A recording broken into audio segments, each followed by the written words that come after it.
I was nervous to tell my parents about becoming Muslim. I remember I told my mom she was driving me somewhere. So I said, I consider myself a Muslim. She said, what? Well, what do you mean? You're not Muslim, you're Jewish and Christian. أشهد أن محمدًا رسول الله. Peter Casey was only 15 years old when he formally converted to Islam. It had been 2 years in the making. When 9/11 happened, it made people, myself included, take a step back and say, well, what's going on here? What's this religion about? Peter went online to find some answers. And the first link that came up was for a particular website that had some keywords under it. Islam, Muslim, Allah, Muhammad, Jesus, salvation. I was like, wait a minute, wait, Jesus? What's that about? Raised in a Long Island suburb by a Jewish mom and a Catholic dad, Peter was conflicted about Jesus.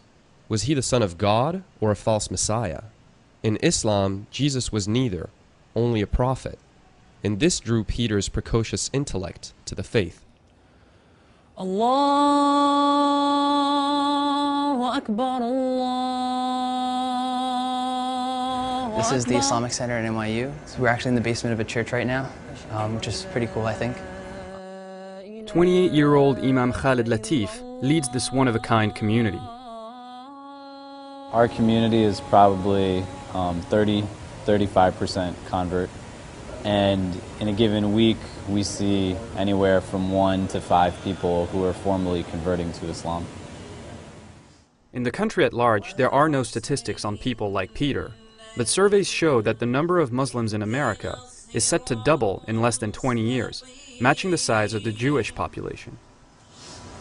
Allahu Akbar. You were 2001, right? I became Muslim in 2002. 2002? I'm 2003, yeah. Suleiman Ferguson was raised a Christian. He has met some resistance since becoming Muslim.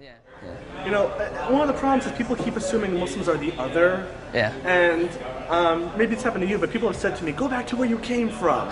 I'm from Long Island. Yeah, right? What do I do? I invite you to be a Muslim, as this is what I am. To educate people about his religion, Peter started an activist blog called Dawah Addict.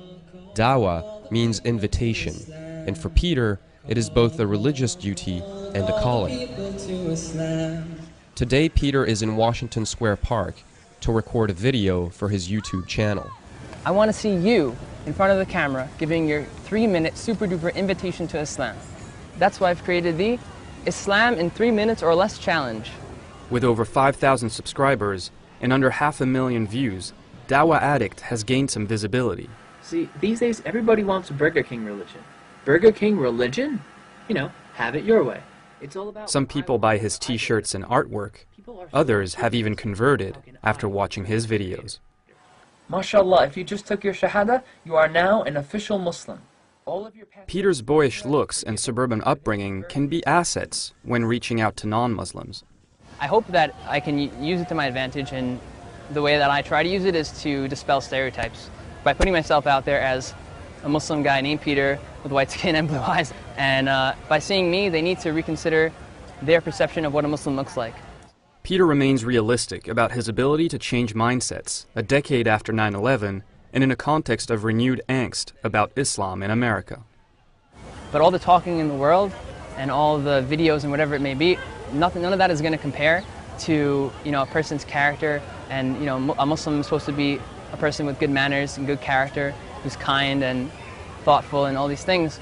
If a person meets somebody like that and gets to know a person like that, that's more powerful than any words could ever be.